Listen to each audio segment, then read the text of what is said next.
जय हिंद साथियों, स्वागत है आपका एक और शानदार सेशन में। इस वीडियो में हम लोग देखने वाले हैं 17 और 18 फरवरी के जो दोनों शिफ्ट थे, यानी कि आपके कुल 4 पेपर के मैं बता दूं, ये 20 क्वेश्चन।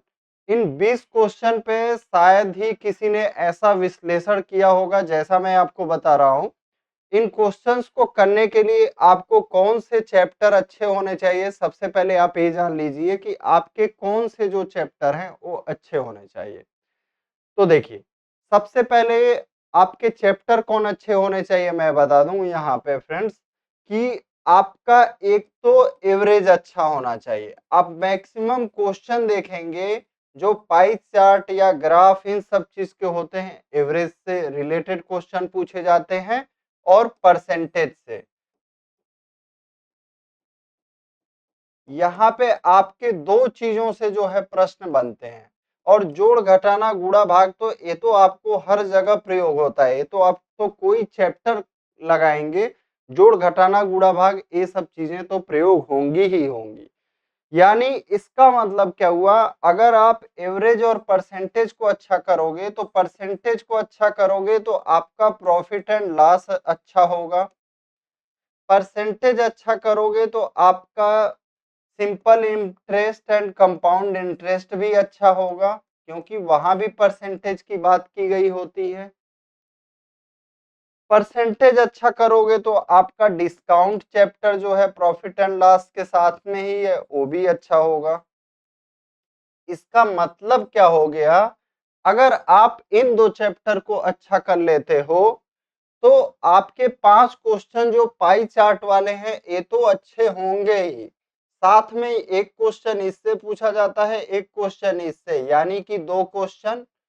और फिर थोड़ी सी मेहनत अगर आप डिस्काउंट मतलब प्रॉफिट एंड लॉस और सिंपल इंटरेस्ट और कंपाउंड इंटरेस्ट पर कर देते हो तो और 2 क्वेश्चन, यानी कि मैथ में 19 में से आपके 9 क्वेश्चन समझिए इन दो चैप्टर की वजह से आपके अच्छे हो जाएंगे। तो बहुत से बच्चे पूछते हैं कि सबसे पहले हम किस चैप्टर पर फोकस करें, तो मेरा सजेशन यही रहेगा कि आप परसेंटेज को अच्छा करिए, एवरेज को अच्छा करिए, बहुत अच्छा करिए। क्योंकि इन दो चैप्टर को अच्छा करके फिर आप इनको अच्छा कर लेंगे तो आपके 9 क्वेश्चन बन जाएंगे। मान लीजिए 9 में से अगर आप 8 भी कर लेते हैं, 9 क्वेश्चन पूछे जाते हैं, आपके 8 भी बन जाते हैं, तो 16 नंबर तो आपका यही मिल जाएगा, आपका 16 नंबर यही मिल जाएगा। एक बार मैं देख लेता हूँ सही रिकॉर्डिंग हो रहा है कि नहीं। हाँ, हो रहा है। तो आपके 16 नंबर जो है दोस्त यही बन जाएंगे। तो अब हम क्वेश्चन को स्टार्ट करते हैं और मैं आपको दिखाऊंगा भी कि आप देखिए औसत और परसेंटेज से कहां कहां से क्वेश्चन पूछे गए हैं।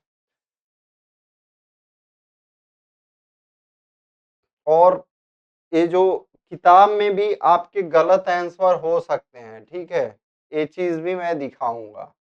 सबसे पहला क्वेश्चन है आपका, जनवरी से अप्रैल तक कंपनी, एक मिनट, ये पीडीएफ जो है आपका,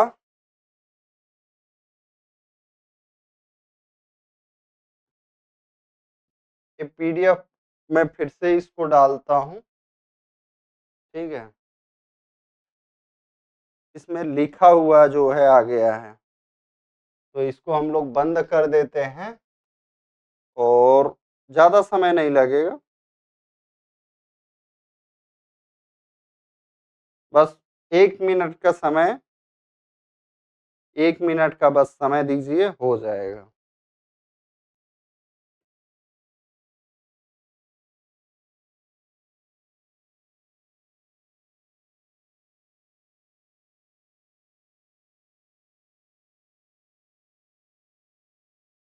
ये बहुत ही इम्पोर्टेंट है, आप समझ लीजिए।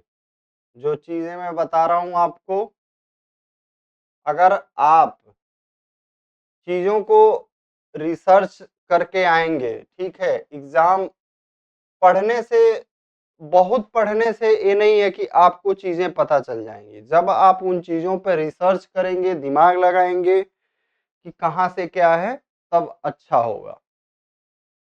देखिए क्वेश्चन नंबर पहला है, जनवरी से अप्रैल तक कंपनी एस द्वारा बेचे गए उत्पादों की संख्या में लगभग कितने प्रतिशत की वृद्धि हुई है। प्रतिशत का क्वेश्चन आया कि नहीं आया, जैसा मैंने कि बताया था आपको।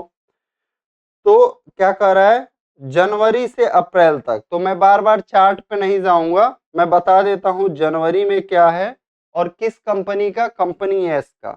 तो जनवरी में जो है कंपनी एस जो है आपका कितना है, 85 पे है। जनवरी में इसका जो डाटा है 85 है कंपनी एस का। और अप्रैल की बात करें तो कितना हो जाती है, 140 हो जाता है। 85 से कितना हो जाता है, 140 हो जाता है। आपको बताना है कि कितने प्रतिशत की वृद्धि हुई है। तो देखिए 85 से हम देखेंगे कितना वृद्धि हो गया, 55 का। किसमें वृद्धि हो रहा है, 85 में। और मल्टीप्लाई किसका कर देंगे हम, 100 का। 5 से कट करेंगे 11 बार, 5 से कट करेंगे 17। 11 का गुणा 100 में होगा, क्या हो जाएगा, 1100 और बटे 17। 17 से कट करेंगे 6 बार, 102, 8 बचा। 17 चौका 68, 12 बचा। 17 सते 119, दशमलव लगा के करेंगे, हमारा यही आंसर आ जाएगा। क्योंकि देखो बाकी कहीं पे भी 64.7 नहीं है, सिर्फ ऑप्शन डी में है, हमारा यही आंसर हो जाएगा। नेक्स्ट,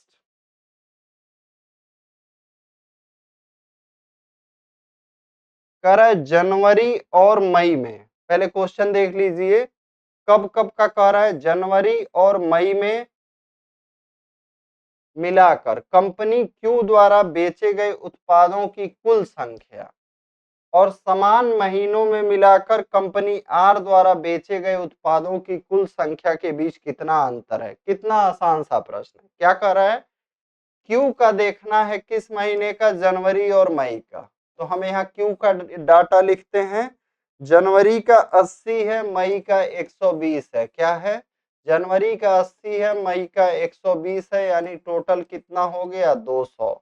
और किस कंपनी का कह रहा है, कंपनी आर का कह रहा है भाई। तो कंपनी आर का कितना हो जाएगा, जनवरी और मई का है 155 और 30, 155 और 130 कितना हो जाएगा, 285।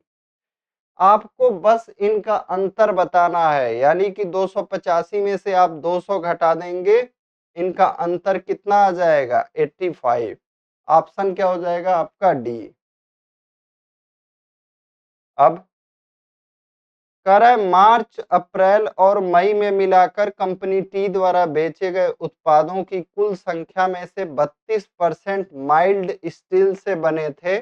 मार्च अप्रैल और मई में मिलाकर कंपनी टी द्वारा बेचे गए माइल्ड स्टील उत्पादों की कुल संख्या कितनी थी। किस किस महीने में, मार्च अप्रैल मई में। तो देखिए टी का हम लिख लेते हैं, मार्च का, अप्रैल का, मई का। कितना कितना है, 120, 165 और आपका फिर 165।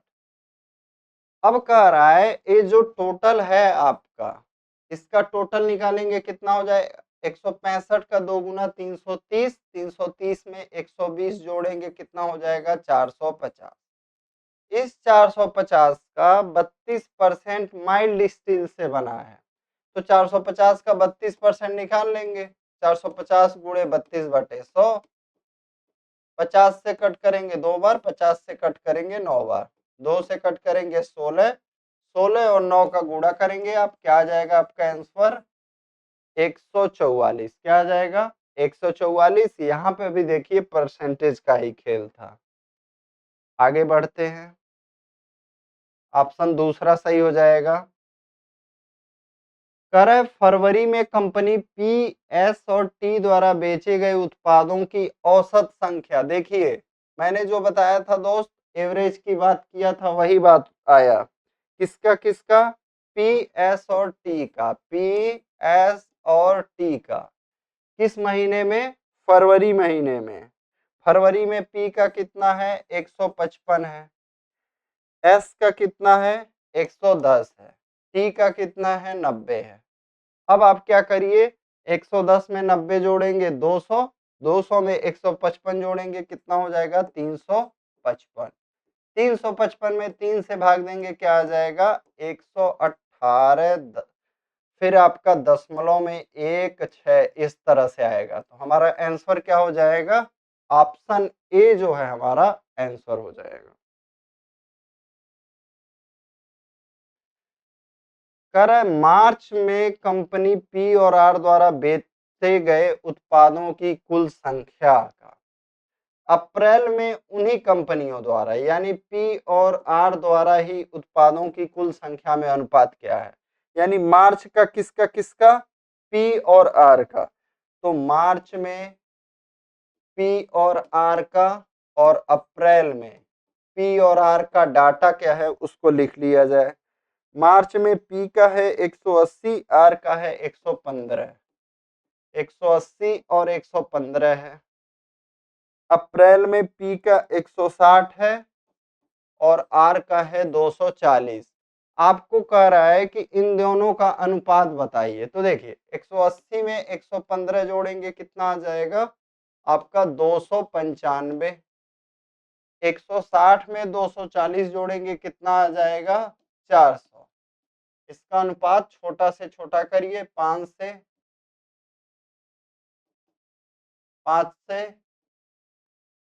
यानी कि इनका अनुपात जो आ जाएगा कितने का आ जाएगा 59 और 80 का आ जाएगा। तो यही एक क्वेश्चन जो है आपका परसेंटेज और एवरेज से नहीं था, एक क्वेश्चन आपका किससे था, रेशियो एंड प्रोपोर्शन से। किससे था, रेशियो एंड प्रोपोर्शन से। तो अगर आप रेशियो एंड प्रोपोर्शन भी तैयार कर लेते हैं तो आपके 10 क्वेश्चन तैयार हो जाएंगे, ये बात याद रखिए। अब हम आ जाते हैं इस पे, ठीक है। तो देखिए कह रहा है 2001 की तुलना में 2008 में मोबाइल में उत्पादन में अनुमानित प्रतिशत वृद्धि क्या है। आपका 2001 का तुलना किससे किया जा रहा है, 2001 का तुलना किससे किया जा रहा है 2008 से किया जा रहा है। तो 2001 में जो है कितना है ये 30 है और 2008 में आपका कितना है 85 है, कितना 85।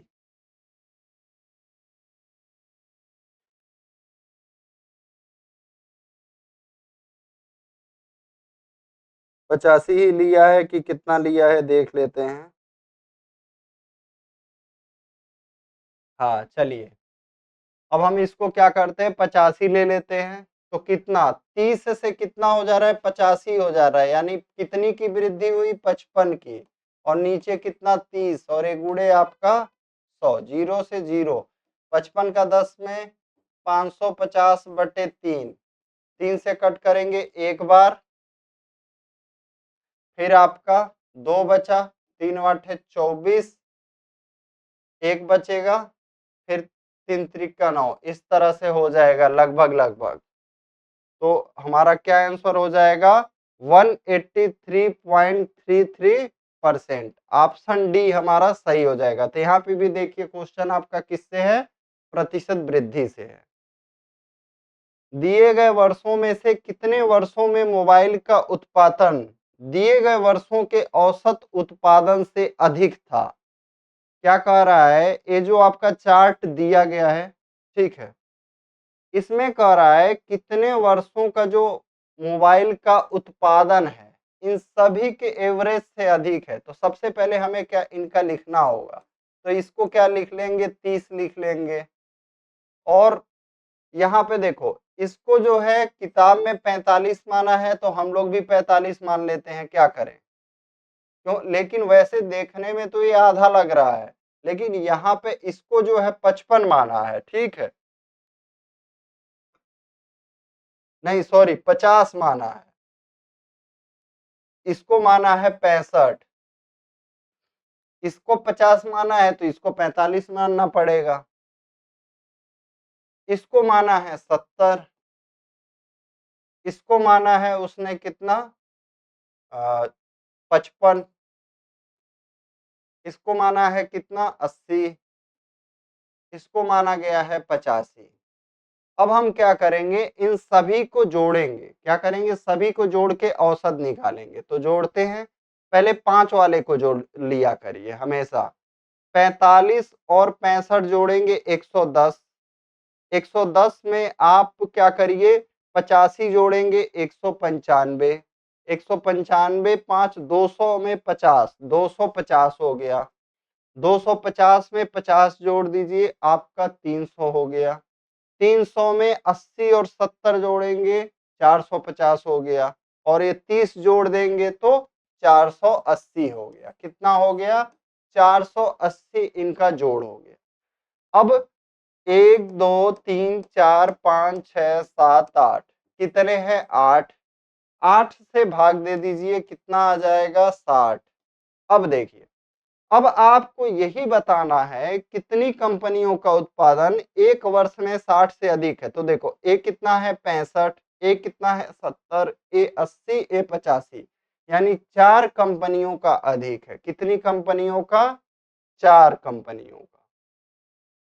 हमारा आंसर क्या हो जाएगा, पहला ऑप्शन।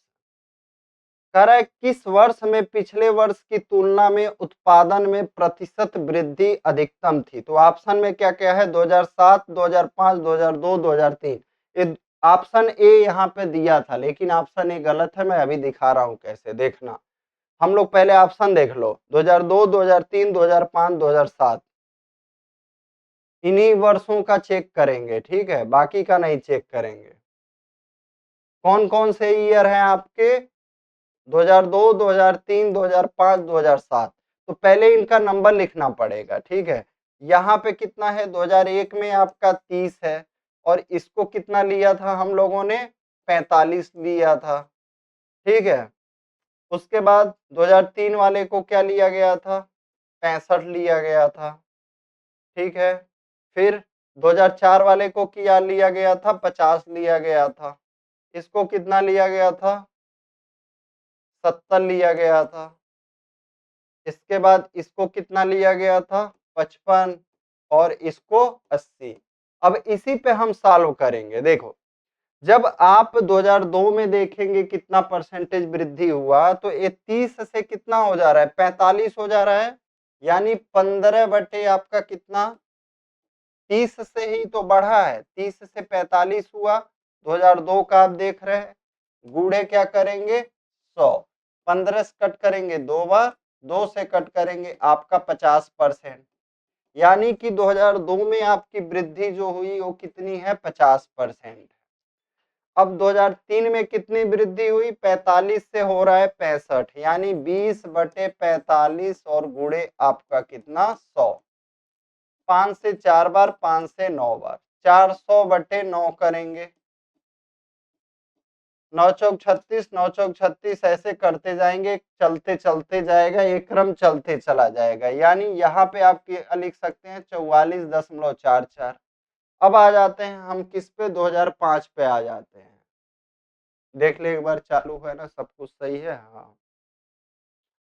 अब 2005 पे आ जाते हैं, कितने की वृद्धि होती है, 20 की वृद्धि होती है, 50 और गुणे क्या करते हैं, 100। 50 से कट करेंगे 2 बार, यानी कितना आ जाएगा, 40%। अब आ जाते हैं 2007 पे, 55 से 80 हो रहा है, यानी कि 25 बटे 55 और गुणे आपका 100। 5 से 11, 5 से 5, यानी कि 500 बटे 11 करेंगे, तो कितना आ जाएगा, 11 चौक 44, 6 बचा। फिर 60 हो जाएगा, 11 पचे 55, फिर 11 चौक 44, फिर यही प्रोसेस चलते रहेगा। 45.45, फिर 45, तो इसका कितना हो जाएगा, 45.45। अब ये बताइए कि 2007 वाला अधिक है कि ये अधिक है। तो किताब में गलती क्या किया है, मैं वो भी बता देता हूँ। मान लो आप कहोगे कि सर आप ये तो बता दिए, गलती नहीं बताया। तो किताब में क्या किया था ना, ये 15 बटे और 50 लिख दिया था, 30 की जगह उसने इसको 50 लिख दिया था गलती से। तब इस वजह से इसका क्या आ रहा था, इसका लगभग आ जा रहा था 30% निकाला है उसने। लगभग मुझे लग रहा है 45 ले लिया है या 50 ले लिया है, इसी वजह से 33.33 आ रहा था 50% की जगह पे 2002 वाला। इसी वजह से इसका आंसर उसने 2007 दिया है, लेकिन आंसर क्या होगा हमारा 2002 होगा। तो इस चीज को आप ध्यान दीजिएगा, ठीक है। हमारा आंसर क्या हो जाएगा, ऑप्शन सी हो जाएगा और 100% होगा। कह रहा है वर्ष 2003 से 2004 तक मोबाइल के उत्पादन में अनुमानित प्रतिशत गिरावट क्या थी। तो 2003 में उत्पादन में यहीं पे कर लेते हैं। 2003 में मैं बता दूं कितना लिया गया था हम लोग। 2003 में 65 लिया गया था और 2004 में कितना लिया गया था, 55 लिया गया था। 55 नहीं 50 लिया गया था।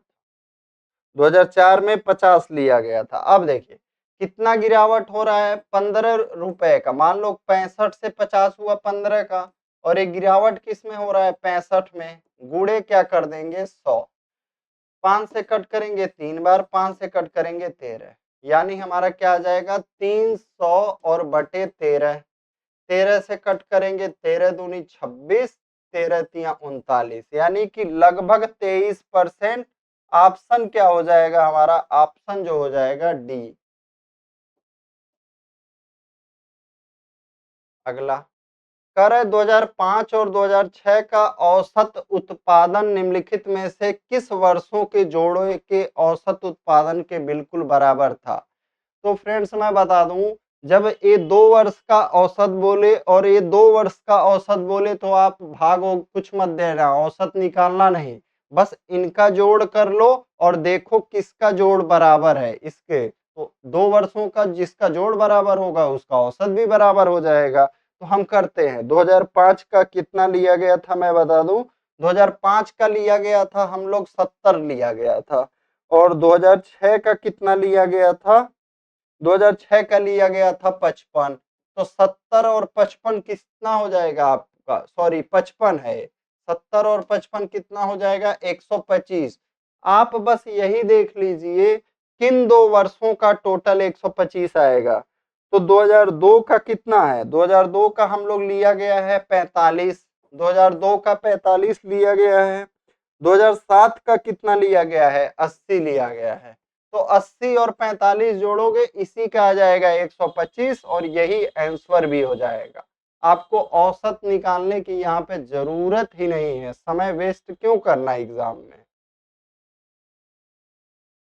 अब इसको देखना है हम लोगों को, चार्ट दिया गया है, ठीक है। तो ये चार्ट मैं निकाल लेता हूं क्योंकि ये बार बार इस चार्ट पे नहीं जाया जा सकता है। मैं चार्ट जो है अपने पास निकाल लेता हूं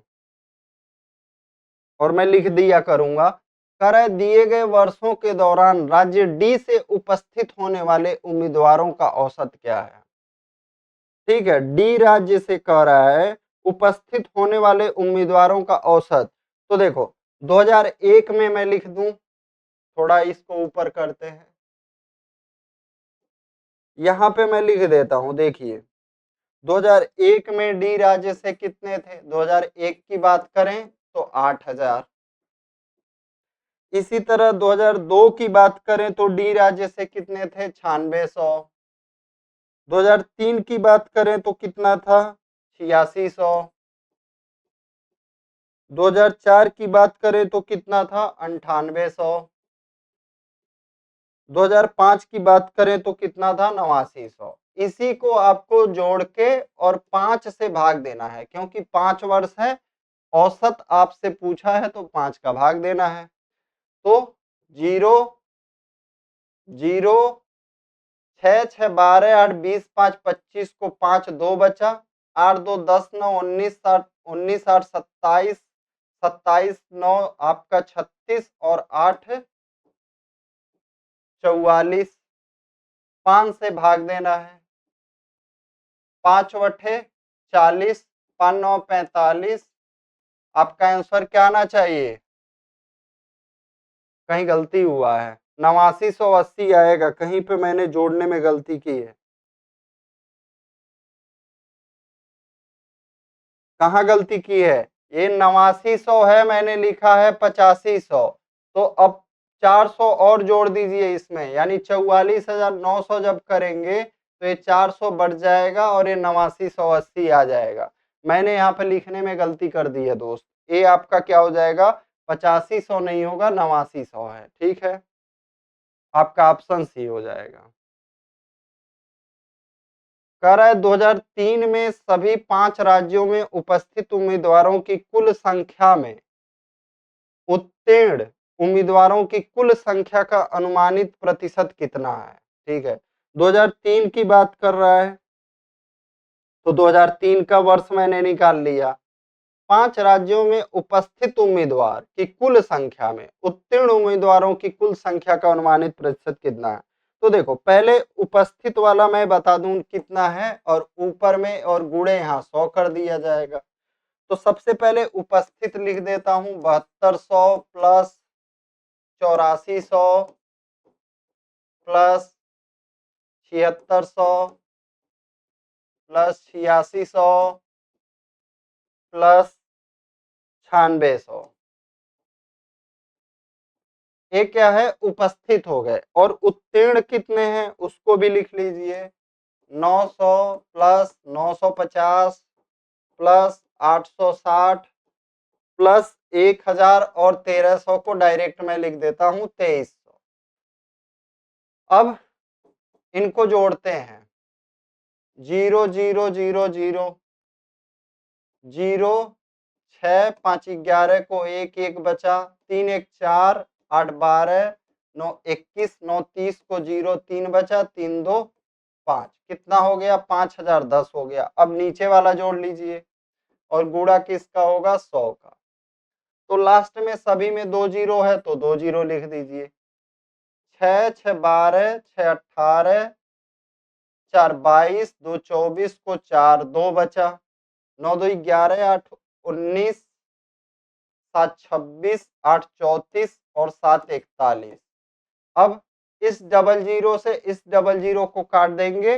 5010 में हमें 414 का भाग देना है। किसमें, 5010 में 414 का भाग देना है। सबसे पहले एक बार करेंगे, कितना बच जाएगा, 11 में से 4 जाएगा 7 बचेगा, 9 में से 1 जाएगा 8। फिर अब 414 से 2 बार भाग जाएगा, हो जाएगा 828। 42 बच जाएगा। फिर जब आप यहाँ पे दशमलव लगा के यहाँ जीरो बढ़ाएंगे तो एक बार जाएगा, यानी कि लगभग हमारा अनुमानित प्रतिशत कितना आ जाएगा, 12.1%। कितना आ जाएगा, 12.1। तो 12% इसको लिख सकते हैं क्योंकि लगभग पूछा है, अनुमानित।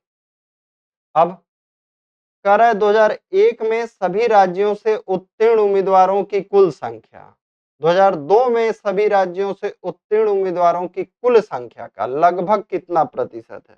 तो देखिए, पहले हमें क्या है, 2001 का लिखना है, जो उत्तीर्ण उम्मीदवारों की कुल संख्या। तो 2001 में कितने हैं, लिखता हूं मैं, 700 प्लस 850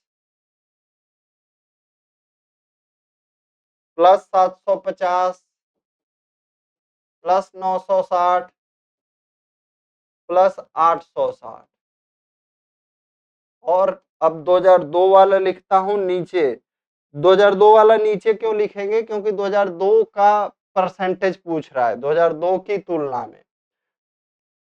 960 प्लस 1000 प्लस 1000 प्लस 1250 और प्लस आपका 950 और गुणा क्या कर देंगे हम, 100 का। अब हम इसको जोड़ लेते हैं, तो जोड़ते हैं तो देखिए क्या पाते हैं, 7 8 15 7 22 और 50 यहाँ अधिक 50 यहाँ अधिक, 22 और 1 23 हो गया। 23 9 32 8 40 60 60 120, 4000 में 120 जोड़ेंगे कितना आ जाएगा, 4120 आ जाएगा। गुणे करेंगे 100 का, नीचे अब जोड़ते हैं, 1000 1000 2000 2000 और 12 9 2100, 4100 हो गया। 41 और 9 आपका कितना हो गया 41 और 9 50 हो गया, 50 हो गया। और यहाँ पे आपका 1 मिनट 1000 2000 इसके नीचे लाइन लगा देते हैं। 12 और 9 21 एक 2200, 2000 में 2200 जोड़ेंगे 4200 हो गया, 42 9 5160 हो गया। अब इसको हम सॉल्व करेंगे तो 0 से 0 कट गया। अब 4 1 2 डबल 0 में किसका भाग देना है 516 का, तो कितनी बार जाएगा 8 बार जाएगा। 8 का करते हैं, 8 छक 48 को 8, 4 बचा, 8 एकम 8 4 12 को 2, 1 बचा, 8 पचे 40, 10 में से 8 गया कितना जाएगा 2, 11 में से 2 गया 9। फिर हम 516 से करेंगे कितनी बार जाएगा 1 बार जाएगा। 10 में से 6 गया 4, 1 में से 1 गया 0, 9 में से 5 गया 4। ये लगभग कितनी बार जाएगा, दशमलव बढ़ाएंगे तो आपका फिर 8 बार जाएगा। तो इसको आप 41.8 को क्या लिख सकते हो 82% लिख सकते हो। क्या 81.8 को 82% लिख सकते हो। तो हमारा पहला ऑप्शन जो है सही हो जाएगा। कह रहे दिए गए वर्षों में से किस वर्ष में राज्य सी से उपस्थित होने वाले उम्मीदवारों की संख्या में उत्तीर्ण उम्मीदवारों का प्रतिशत अधिकतम है। क्या कह रहा है दिए गए वर्षों में से किस वर्ष में राज्य सी से, तो हमें क्या करना होगा राज्य सी का पूरा डाटा लिखना होगा। पूरा डाटा नहीं 2001 2003 2004 2005 का, तो सी का लिखते हैं। तो देखिए सी में क्या होता है 2001 में ए प्रेजेंट और ए आपका पास, मतलब कितने पास हुए। ये मैं प्रेजेंट लिखूंगा फिर पास लिखूंगा। तो 2001 में सी में कितने प्रेजेंट हुए 6200 प्रेजेंट हुए और पास कितने हुए 750 पास हुए।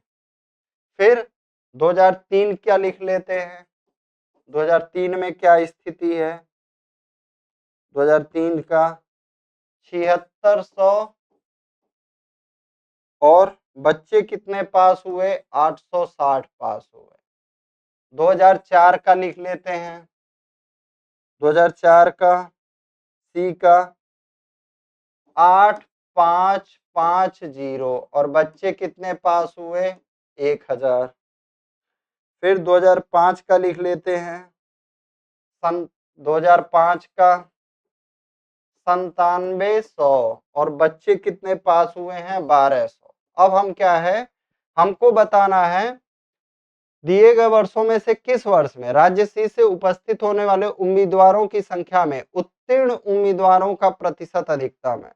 तो हम क्या करेंगे इन सभी का परसेंटेज निकालेंगे। तो निकालते हैं। तो देखो जब आप गुणे 100 करोगे जैसे 750, मैं एग्जाम्पल एक बताता हूँ 750 बटे 6200 और गुणे 100 जब करने जाओगे तो ये इससे कट जाएगा, यानी हर जगह ये इससे कट जाएगा। ठीक है यहाँ पे लेकिन नहीं कटेगा। चलो यहाँ पे कुछ यहाँ पे क्या करते हैं इसको कर देते हैं 855 को मैं लिख देता हूं। चलो इसमें डायरेक्ट ही भाग दे देंगे, ये आसानी से भाग चला जाएगा। कितना था 8550 था, 2004 का 8550 और ये 9700, तो इसका तो कट जाएगा। ठीक है उसका हम लोग बाद में देख लेंगे, 2004 का वो वैसे भी आसानी से कट जाएगा। अब देखो अब 62 से हम 750 में भाग देंगे कितनी बार जाएगा, पहली बार जाएगा 1 बार जाएगा, कितना बचेगा 13 बचेगा, 130 हो जाएगा। तो 62 दूनी 124 लगभग लगभग 12% आएगा। फिर हम 2003 में आ जाते हैं, 76 से भाग देंगे 86 में 1 बार जाएगा 10 बचेगा और जब अगली बार करेंगे 100 हो जाएगा लगभग 11% आएगा। इसी तरह से जब हम करेंगे इसको हम लोग पूरा कर लेते हैं 1000 बटे 8550 और गुणे कर देते हैं 100, तो 0 से 0 कर दिए। 5 से इसको 5 से क्या, इसको 10,000 कर देते हैं और यहाँ पे 855 कर देते हैं। तो कितना आ जाएगा आपका, 855 से करेंगे तो एक बार जाएगा 855, क्या बचेगा 145 बचेगा, ठीक है। और फिर आपका 0 उतरेगा तो एक ही बार जाएगा, लगभग ये भी 12% आ जाएगा। फिर हम लोग 2001 का देख लेते हैं, 97 का 1200 में भाग देते हैं तो एक बार तो भाग जाएगा ही, कितना बच जाएगा जब इसमें भाग देंगे तो 20 3 23, तो 230 हो जाएगा।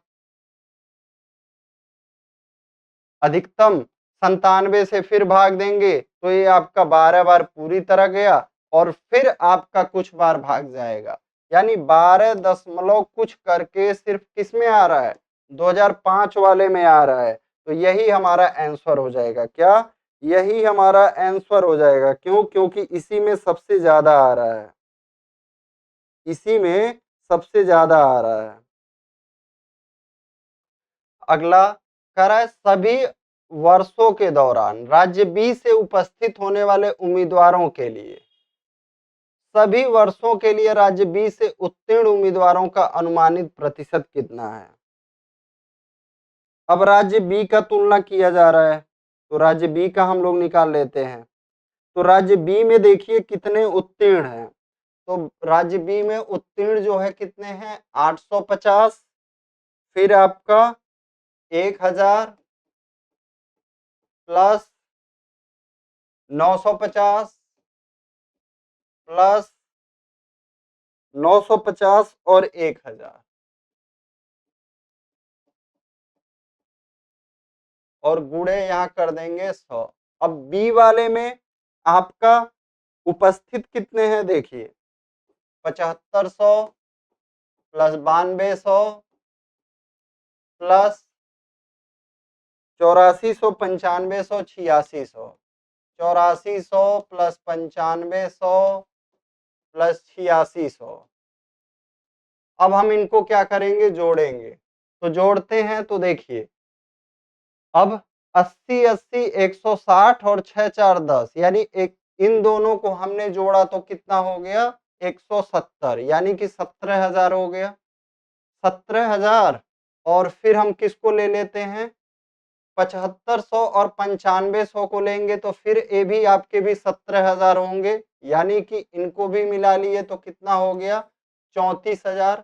34,000 में 9,000 जोड़ दिए 41,200 हो गया और गुणा किसका करना है 100 का।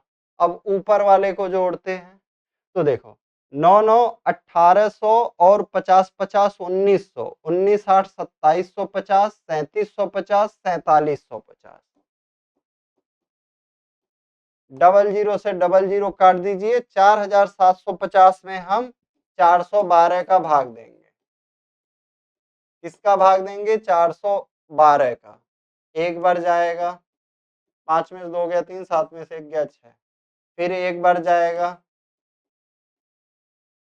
10 में से 2 गया 8, 2 में से 1 गया 1, 6 में से 4 गया 2, फिर जीरो दशमलव लगा देंगे, जीरो बढ़ाएंगे तब भी आपका कितना बार जाएगा 5 बार जाएगा, कितनी बार जाएगा 5 बार जाएगा। तो इसको आप 11.5 को 12% लिख सकते हो। तो अगर आपका आंसर 12% कहीं रहेगा तो हम करेंगे, नहीं तो क्या कर देंगे 11% कर देंगे, क्या 11% ऑप्शन बी कर देंगे।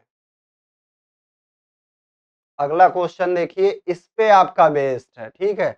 यहाँ पे क्या कह रहा है, आयात और निर्यात का जो है अनुपात दिया हुआ है। इसका मतलब क्या हो गया, ये जो 0.6 दिया हुआ है, इसका मतलब है अगर आप 10 रुपए का आयात करते हैं तो 6 रुपए निर्यात करते हैं।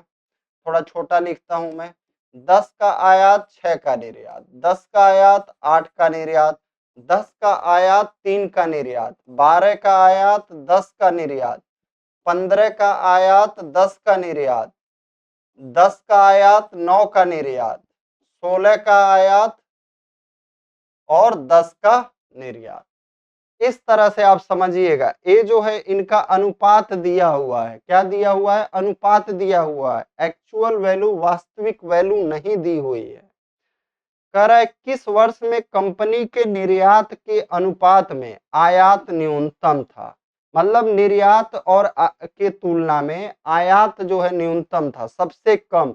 तो आप देखिए यहाँ पे ये जो 0.3 मैंने बताया, यहाँ पे आपका आयात 3 था और निर्यात 10 था। क्या? आयात 3 था, निर्यात 10 था। तो इसकी तुलना में जो है सबसे कम है, बाकी जगह जो है अधिक है। हमारा यही आंसर हो जाएगा 0.3 वाला, यानी 2003। कौन सा हो जाएगा? Option D. कह रहा है 2003 से 4 तक आयात में कितने प्रतिशत वृद्धि हुई। कहां से कहां तक? 2003 से 4 तक। तो आपको मैंने पहले ही बताया, ये अनुपात दिया हुआ है, इसका एक्चुअल वैल्यू दिया नहीं है। हम नहीं निकाल सकते हैं कि कितने प्रतिशत वृद्धि हुई, क्योंकि आपका आयात से कितना, यहाँ पे आयात और निर्यात, यहाँ पे अनुपात से आप नहीं निकाल सकते। यहाँ पे वैल्यू कुछ और हो सकती है, यहाँ पे वैल्यू कुछ और हो सकती है। कह रहा है यदि 2004 में आयात 240 करोड़, ध्यान दीजिएगा, और वर्ष 2004 और 5 में मिलाकर निर्यात 500 करोड़ था, तो 2005 में आयात कितना था। तो मैं क्या करता हूं, इसका फिगर बना देता हूं, आप लोगों की आसानी रहेगी। क्या कर रहा है देखिए, 2004 में देखो, पहले 2004 का कितना लिख देता हूं। 2004 का जो है यहाँ पे कितना है? 1.2 है। और 2005 का कितना है? 2005 का, ये तो 2004 का हो गया और ये हो गया 2005 का। 2005 वाला कितना है? 1.5 है। ध्यान दीजिएगा, इसका मतलब क्या हुआ, यहाँ पे आपका आयात और निर्यात, ये आपका आयात और ये आपका निर्यात कितना है? आयात 12 है तो निर्यात 10 है। यहाँ पे क्या हुआ, यक्स लीजिएगा, और यहाँ पे 2005 में आयात और निर्यात, और दोनों अलग अलग लेंगे, ये नहीं कि एक्स हम ले लेंगे, यहाँ पे अचर संख्या अलग लेंगे, 15y और 10y। अब देखो यहीं से निकल जाएगा। कह रहा है 2004 में आयात 240 करोड़ है, यानी 12x का वैल्यू क्या है? 240 करोड़ है। 2004 और 5 में मिलाकर कुल निर्यात 500 करोड़ है। तो निर्यात यहाँ पे कितना है? 10y है। यहाँ पे कितना है? 10x। इसका वैल्यू क्या है आपका? 500 करोड़। ठीक है, तो इस 12x का वैल्यू क्या हो जाएगा आपका? 12x का वैल्यू दिया हुआ है आपका आयात, देखिए 240, यानी ये कितना है? अगर ये 20 करोड़ हो जाएगा, 12x का वैल्यू क्या है? 240, तो x का वैल्यू क्या हो जाएगा? x का वैल्यू हो जाएगा 20। तो इससे हम इसका वैल्यू निकाल सकते हैं, कितना हो जाएगा? 200 हो जाएगा। इसका वैल्यू 200 होगा कि नहीं? अगर 12x का वैल्यू 240 है, 12x का वैल्यू क्या है? 240, तो 10x का वैल्यू क्या हो जाएगा? 200 हो जाएगा। अच्छा, 10x और 10y मिला के, 10x और 10y मिला के कितना है आपका? 500 है। क्या है? 500 है। तो 10x का वैल्यू पता है 200, तो 10y का वैल्यू क्या हो जाएगा आपका? 500 में से इस 200 को उधर ले जाएंगे और घटा देंगे। 10y का वैल्यू क्या आ जाएगा आपका? 300। y का वैल्यू क्या आ जाएगा? 30 आ जाएगा। क्या आ जाएगा y का वैल्यू? y का जो वैल्यू आ जाएगा 30 आ जाएगा। अब 2005 में हमसे क्या पूछ रहा है? आयात। तो इस 15 का गुणा 30 में कर देंगे, यानी आयात हमारा कितना हो जाएगा? 450 करोड़ हो जाएगा। कितना हो जाएगा? 450 करोड़। पहला ऑप्शन जो है आपका सही हो जाएगा। कह रहे दिए गए वर्षों में से कितने वर्षों में निर्यात आयात से अधिक है। तो हम लोग एक बार चार्ट पे ही चलते हैं। निर्यात आयात से अधिक है, तो मैंने जैसे अनुपात लिखा था उसी तरह अनुपात लिख देता हूं। यहाँ पे आयात 10 था, निर्यात 6 था, आयात 10 था, निर्यात 8 था, आयात 3 था, आयात 10 था, निर्यात, सॉरी मैंने यहाँ पे गलत लिख दिया, ठीक है। आयात आपका 6 है और ये निर्यात 10 है, यहाँ पे 8 है और 10 है। अगर पहले मैंने गलत बताया तो उसके लिए सॉरी। ये 6 और 10 इस तरह से, आयात ए है, निर्यात ए है, आयात ए है, निर्यात ए है। लेकिन क्वेश्चन अपने सही लगे हैं क्योंकि हमने इस पे लगाए थे ना। यहाँ पे 3 हो जाएगा, 10 हो जाएगा, यहाँ पे आपका 12 हो जाएगा, 10 हो जाएगा, यहाँ पे 15 हो जाएगा, यहाँ 10 हो जाएगा, यहाँ पे 9 हो जाएगा, यहाँ 10 हो जाएगा, यहाँ 16 हो जाएगा, यहाँ 10 हो जाएगा। हमसे क्या पूछ रहा था कि कहाँ कहाँ पे आपका निर्यात आयात से अधिक है। निर्यात क्या है, आयात से अधिक है। तो देखिए कहाँ कहाँ पे निर्यात आयात से अधिक है। यहाँ पे देखो निर्यात आयात से अधिक है, यहाँ पे आपका निर्यात आयात से अधिक है, यहाँ भी निर्यात आयात से अधिक है, यहाँ पे कम है, यहाँ पे कम है, यहाँ पे भी निर्यात आयात से अधिक है। यानी कि 4 वर्षों में जो है हमारा निर्यात आयात से अधिक है। कितने वर्षों में, 4 वर्षों में, 2001 में, 2002 में, 2003 में, फिर 2006 में।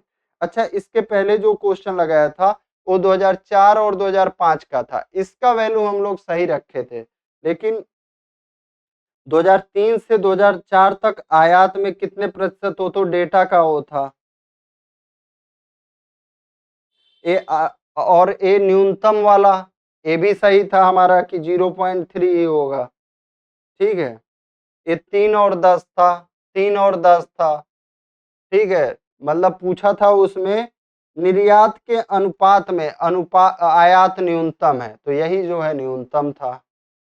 अब आ जाते हैं हम लोग लास्ट क्वेश्चन पे इस वीडियो का। लास्ट क्वेश्चन ये तो हो गया, ये क्वेश्चन है, कह रहे यदि 2002 में कंपनी का आयात 260 करोड़ था तो 2002 में कंपनी का निर्यात कितना था। आयात कह रहा है 2002 में कंपनी का आयात कितना है, 260 करोड़। यानी इसका हम अनुपात क्या लिख सकते हैं, 8x और 10x आप लिख सकते हैं 0.8 अनुपात को। ए आयात है और ए आपका निर्यात है। अब कह रहा है 8x का वैल्यू क्या है, 260 करोड़ है। 8x का वैल्यू क्या है, 260 करोड़ है, तो 10x का वैल्यू बताइए। x बराबर क्या हो जाएगा हमारा, 260 बटे 8 और गुणा कर देंगे 10 का, तो 10 निर्यात हमें पता चल जाएगा। 2 से कट करते हैं 4 बार, ए 5 बार, 4 से कट करेंगे 4 छक 24, 4 पचे 20, 65 का 5 में गुणा करते हैं, 5 पचे 25 को 5, 2 बचा, 5 छक 30, 2 32। क्या आ जाएगा हमारा, 325 करोड़। आंसर क्या आ जाएगा उस क्वेश्चन का, 325 करोड़, ऑप्शन डी। तो ये फ्रेंड्स जिस तरह से मैंने आपको बताया, मुझे लगता है इस तरह से देखिए बहुत कम लोग होंगे जो आपका रिसर्च करते हैं कि चीजें कहाँ से पूछी गई हैं। बस वीडियो बना देने से नहीं मतलब है, उन चीजों को देखिए आप, बस पढ़ने से भी नहीं मतलब होता है। जैसे मान लीजिए आप एक स्टूडेंट की तरह बस पढ़ते जा रहे हैं, पढ़ते जा रहे हैं, तो उससे चीजें नहीं कवर होंगी। आपको देखना है कहाँ से क्या है, चीजें कैसे हैं, ठीक है। तब जो है आपका स्कोर बढ़ेगा। और मैं निश्चित बता रहा हूं, अब अगर आप 4 चैप्टर पर फोकस कर लो, एक तो परसेंटेज, एवरेज, फिर आपका ratio and proportion, profit and loss, discount हो ही जाएगा, साथ में simple interest, compound interest, 10 question आपके कवर हो जाएंगे। कितने, 10। तो जय हिंद, जय भारत। वीडियो पसंद आया हो तो लाइक और शेयर जरूर कर देना दोस्त। आप शेयर करेंगे, जितना ज्यादा व्यूज आएगा, आप खुद सोचिए, मैं मतलब एक कम से कम मेरा जो आपका बिजली का कॉस्ट है, ये सब चीजें हैं, कम से कम ये निकल जाएंगी, तो मैं भी एक मतलब रहेगा कि हाँ मेरा अपने पास से मतलब मैं जो एफर्ट लगा रहा हूँ वही लग रहा है, ठीक है। और बच्चों को पसंद भी आ रहा है। सबसे मेन चीज तभी पता चलता है कि हाँ बच्चों को अच्छा भी लग रहा है।